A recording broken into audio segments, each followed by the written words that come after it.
Hello everyone, new life academy में आपका स्वागत है। मैं प्रियंका सिंह। आज मैं आपको पढ़ाऊंगी जियोग्राफी। तो पिछली क्लास में हम लोगों ने भौतिकी जियोग्राफी के बारे में पढ़ा था। तो अभी हम लोग क्या पढ़ेंगे, तो आइए देखते हैं। हम लोग तारों के बारे में भी पढ़ेंगे। देखिए, निहारिका, गैस एवं धूल कणों के बादल को निहारिका कहा जाता है। गैस और धूल कण के जो बादल होते हैं आसमान में, जो आप देखते हैं ना, जो हमारे यहाँ से जो सपोज आग जल रहा है, आग जल रहा है, उसका जो धुआं निकल रहा है। और धूल कण क्या होता है, जो हवा चलती है उसमें जो धूल कण होते हैं उसके बादल को क्या कहा जाता है, निहारिका कहा जाता है। तारों के निर्माण हेतु निहारिका प्रारंभिक पदार्थ उपलब्ध कराता है।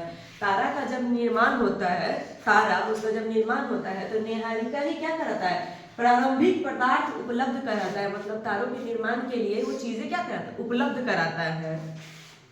नाभिकीय संलयन प्रक्रिया एक ऐसी प्रक्रिया जिसमें दो या दो से अधिक हल्के नाभिक आपस में जुड़कर भारी नाभिक का निर्माण करते हैं।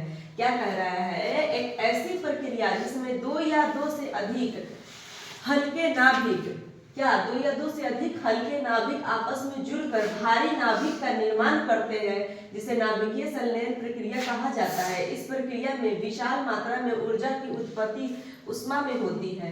इस प्रक्रिया में क्या होती है, विशेष प्रकार की ऊर्जा, एनर्जी की उत्पत्ति किसमें होती है, उष्मा में होती है।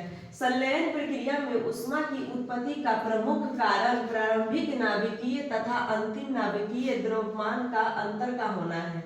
संलयन प्रक्रिया में उष्मा की जो उत्पत्ति का प्रमुख कारण क्या है, प्रारंभिक नाभिक, क्या है, प्रारंभिक नाभिक तथा अंतिम नाभिक के द्रव्यमान का अंतर का होना है। दोनों के बीच का जो होता है ना, प्रारंभिक नाभिक और अंतिम नाभिक के द्रव्यमान का अंतर, बीच का अंतर का होना, अर्थात द्रव्यमान में क्षति ऊर्जा के उत्पत्ति का कारण, अर्थात द्रव्यमान में जो क्षति ऊर्जा है उसमें क्या है, उत्पत्ति का कारण। नोट, नाभिकीय संलयन की प्रक्रिया की प्रारंभ होने के लिए अत्यधिक तापमान की आवश्यकता होती है। क्या होती है, नाभिकीय संलयन प्रक्रिया में प्रारंभ होने के लिए क्या होती है, अत्यधिक तापमान की आवश्यकता। तापमान मतलब उष्मा की आवश्यकता होती है, क्योंकि नाभिकीय धनात्मक आवेश होता है तथा समान आवेश एक दूसरे को प्रकाशित करता है। आवेश ये सब बन के क्या बनता है, आवेश, और ये क्या करता है, एक दूसरे को प्रकाशित करता है। हाइड्रोजन बम नाभिकीय संलयन के सिद्धांत पर भी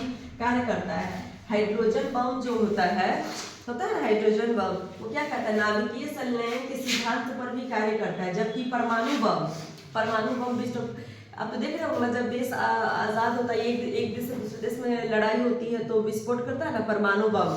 तो बम क्या होता है, जबकि परमाणु बम नाभिकीय विखंडन के सिद्धांत पर आधारित होता है। हाइड्रोजन बम होता है वो नाभिकीय संलयन के सिद्धांत पर कार्य करता है, परंतु परमाणु बम नहीं होता, उसके विखंडन के सिद्धांत पर कार्य करता है। तारों की ऊर्जा का प्रमुख स्रोत नाभिकीय संलयन प्रक्रिया है।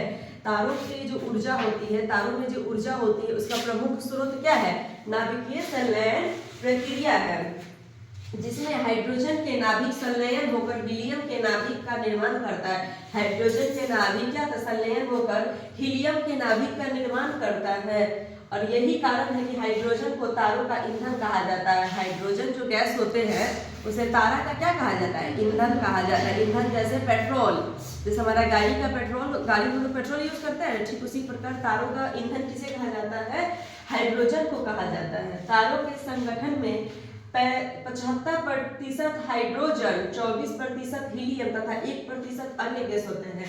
तारों का जो संगठन होता है, तारों एक गैस की तरह ही ना होते हैं, ठोस आकार में होते हैं। उसमें क्या होता है, देखिए 75% हाइड्रोजन होता है तारा में, 24% हीलियम की मात्रा होती है, और 1% अन्य कोई गैस होता है।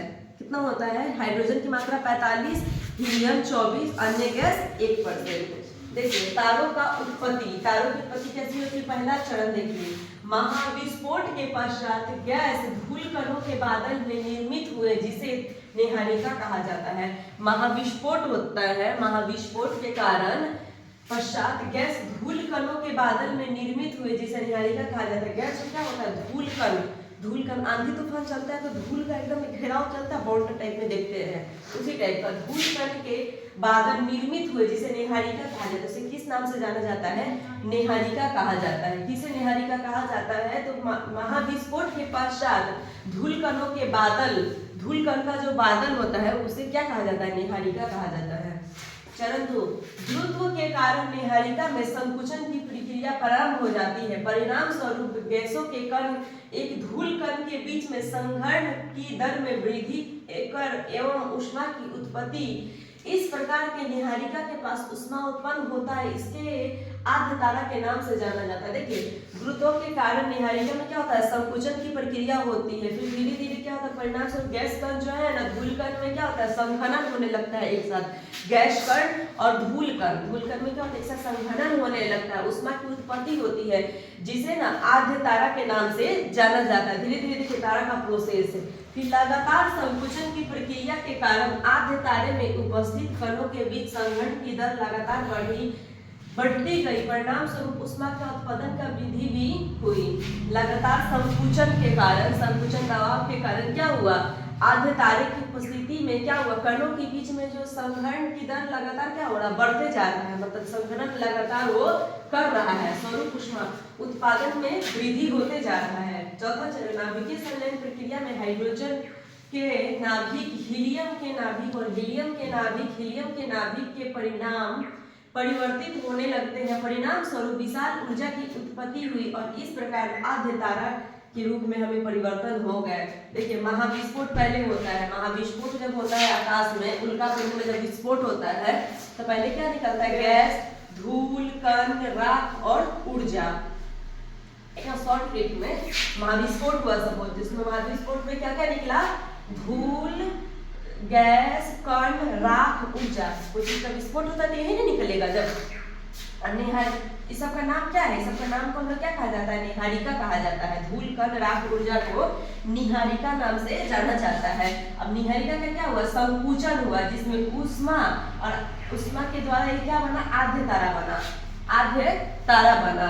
अब तारा क्या हुआ? वृद्धि हुई, इसमें वृद्धि हुई। एक निश्चित तापमान, मतलब अधिक तापमान, विशाल ऊर्जा से नाभिकीय संलयन हुआ, जिससे तारों का उत्पत्ति हुआ।